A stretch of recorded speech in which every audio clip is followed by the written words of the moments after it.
Welcome to the Do Good X podcast, a sanctuary from the entrepreneurial grind.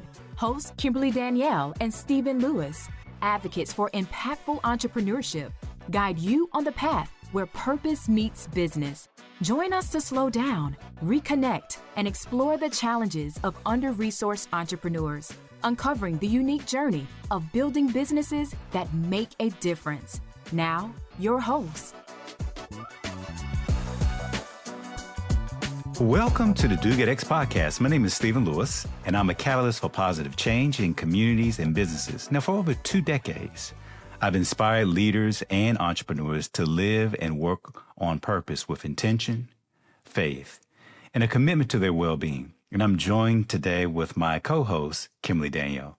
Hey, Kimberly. Hey, Stephen, and hey, everyone who is tuning in. My name is Kimberly Danielle, and I am a community builder, a coach, and a communication strategist who comes from generations of faith-driven, faith-rooted leaders and entrepreneurs who believe that our work should drive us to contribute to the common good. Our purpose should drive us to contribute to the common good.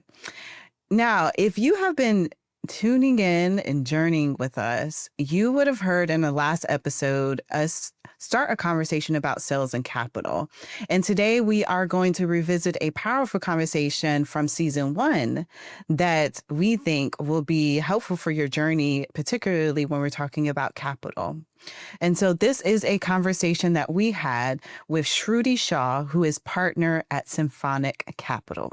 Yeah, Shruti brings a unique lens as both a founder and an investor. Shruti talks candidly about navigating the startup world, including the challenges of building confidence and learning from a failed exit strategy and growing into her own leadership. Now, one of the things that she notes is that confidence is built through navigating through hard things, because when you look back, you're able to reflect on what you did and how you actually made it through. And the best type of investor for an entrepreneur is one who brings deep empathy and understanding the challenges of building a company. And so as a supportive investor, doesn't just provide capital, but they actually help founders navigate challenges and offer guidance, because once upon a time, they too were in their seat. And so they can actually show the empathy towards that end. Yeah, and that conversation isn't one that I have heard a lot among investors, this conversation around empathy from their standpoint. And as you said, Stephen, she has this unique lens. She Indeed. offers this insight as a founder because she knows what the journey is like on both sides. That's right. And so this is a really valuable conversation. And I think, really from a unique perspective that I hope that you stick with us and you tune in. So whether you are in the early days of building your business, whether you figuring out how to scale, this episode is full of some insights that you don't want to miss. Mindset, building and exiting a business, capital, what you need as a founder to thrive. So let's jump back into this conversation. I hope you enjoy it. And I look forward to this conversation that we are going to have today with our guest, Shruti Shah. Shruti is a partner at Symphonic Capital, a pre-seed investment fund for early stage startups. And previously, she was an entrepreneur in residence at Nike and an advisor, investor, and consultant to a number of startups. She also worked as entrepreneur in residence at Silicon Valley Bank, where she supported the early stage practice team on strategic partnerships. And she also coached entrepreneurs there. Now, she was previously the co-founder and COO of Y Combinator-backed MoveLoot, an online full-service marketplace for buying and selling used furniture. And you may have heard of MoveLoot because it was covered in many different news outlets. And over the course of three years, the team raised $22 million and was highlighted, as I said, in TechCrunch, Bloomberg Businessweek, CNN, Time, Fortune, and more. So Shruti has been in this game for a bit of time. Shruti has been honored by Forbes as the 2016 30 Under 30 recipient in retail and e-commerce specifically, and the Aspen Institute as an Aspen Ideas Festival Scholar in Reimagining Capital. Now, Shruti has a fascinating journey. She and I connected a little bit ago, and she has a fascinating journey with once being a public school teacher, launching a recognized business, raising a significant amount of money, working at Nike, with which most of us know Nike. She has been an advisor, consultant, to now being a partner at a fund. So she has a wealth of experience and knowledge in different areas and aspects of business and entrepreneurship, and even connecting with people and communities as a school teacher. So I can't wait for us to dive into her story and to hear her insights. And I hope you all glean something valuable from this episode today. So thank you so much for joining us, Shruti. Thank you so much for having me. I really appreciate it. Of course. Now, you have made such a significant impact in various aspects of your work. I want to hear about your move from being a public school teacher to launching a business when people, well, first of all, thank you for being a public school teacher.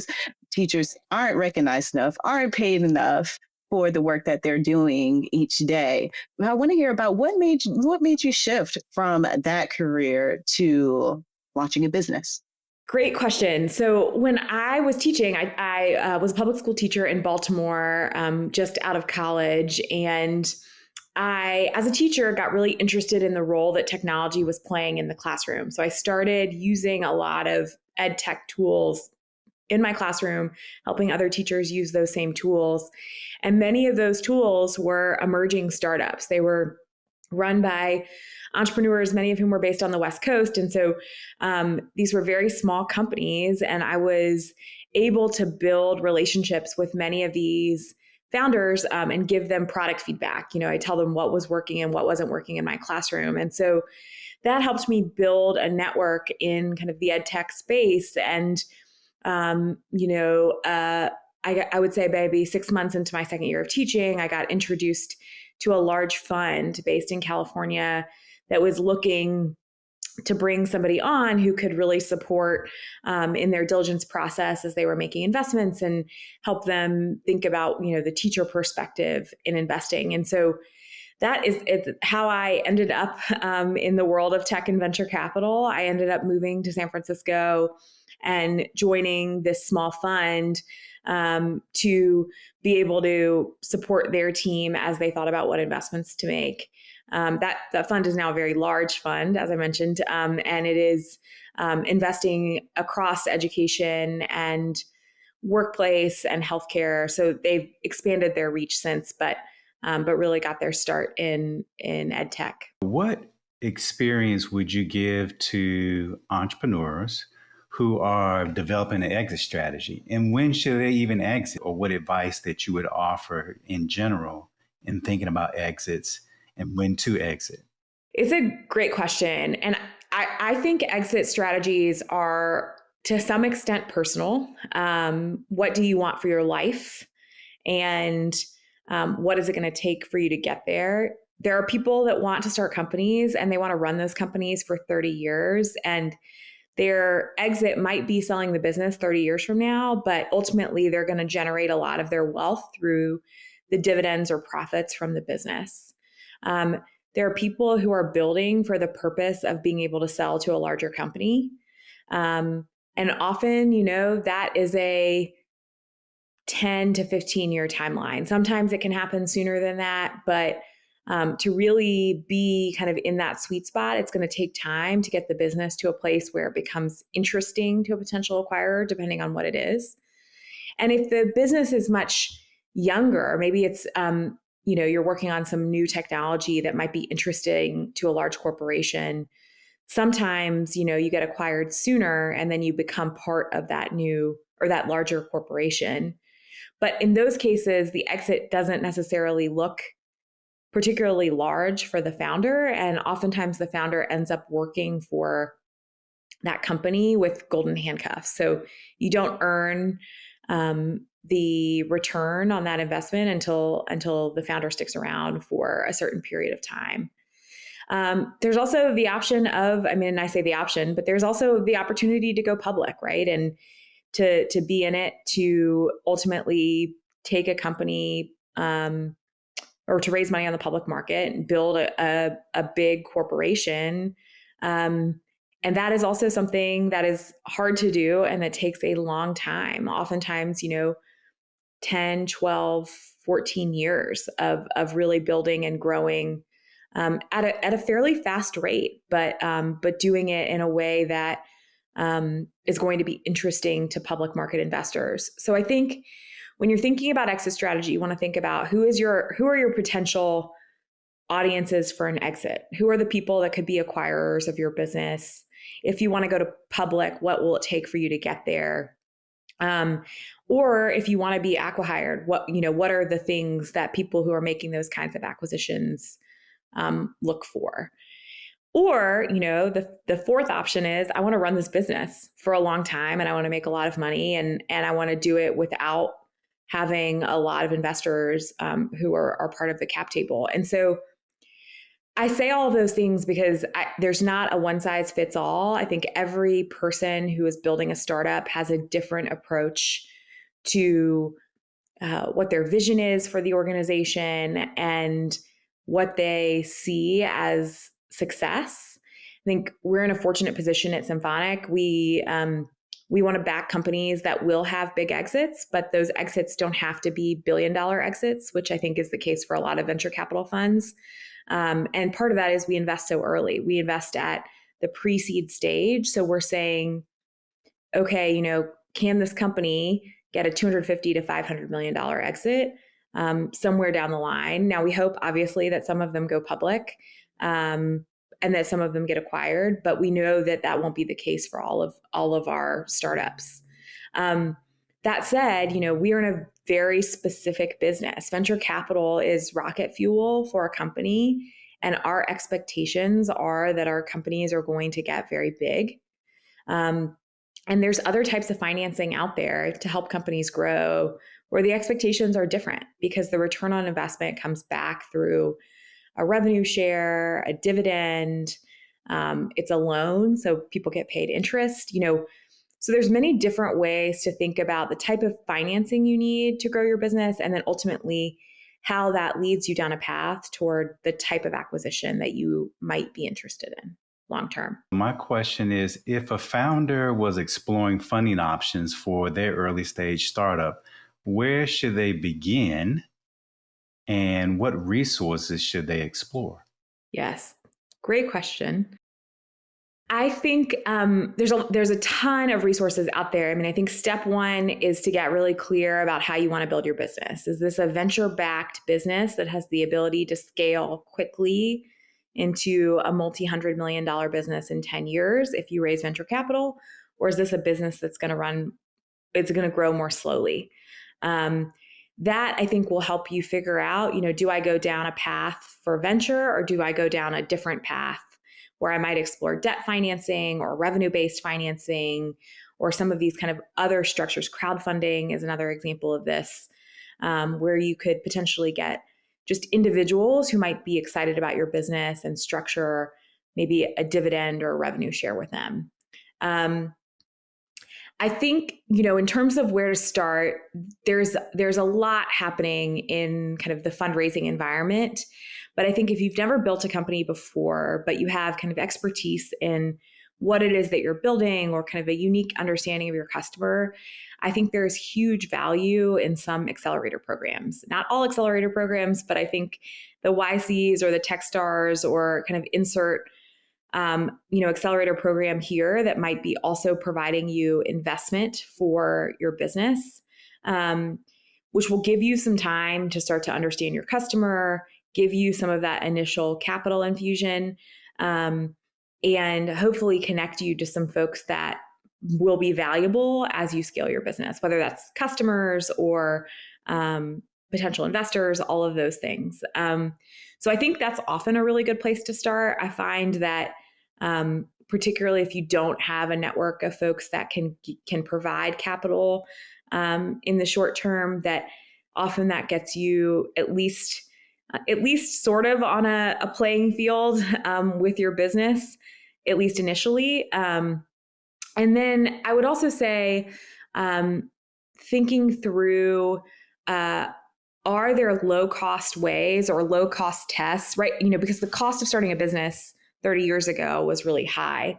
Today, it's relatively inexpensive to get a website set up, to do some initial user testing.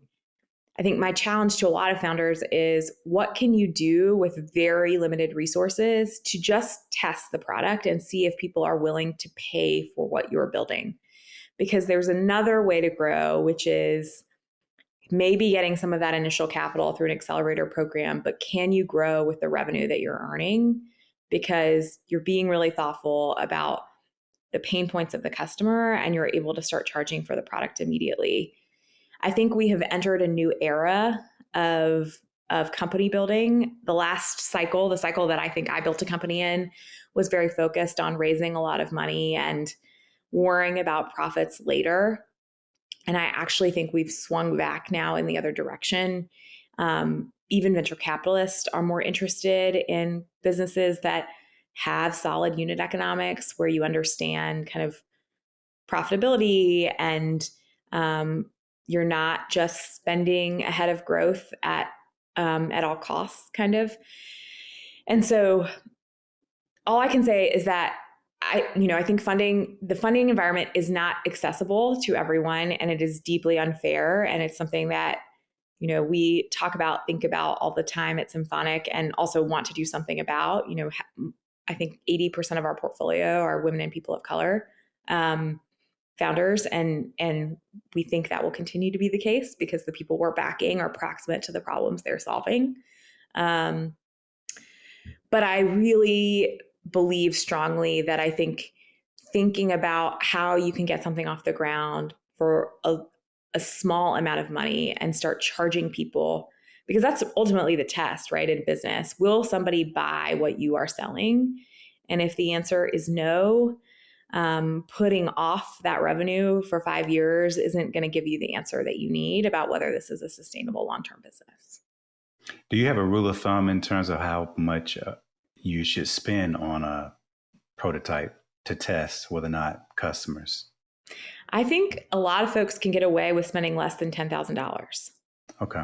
And sometimes you can spend way less than that, right? It might be $2,500 on a prototype. I have to think about there's a number of software tools you can use now to just build mock-ups of apps that you can, test the product with, to get a really low-code website up and running. If you're not technical, if you're building a marketplace, you can build it on Shopify and it's like $99 a month. I mean, there's a lot of ways to test what you're doing, and it doesn't cost an arm and a leg. And we hope that you continue to join us. And until next time, be well and do good. Thank you for listening to the Do Good X podcast. To continue the conversation or access our resources, visit www.dogoodx.org. Join us again for conversations that will nourish your soul, ignite your dreams, and empower you to build an impactful business, one intentional step at a time. Until then, keep striving, thriving, and doing good.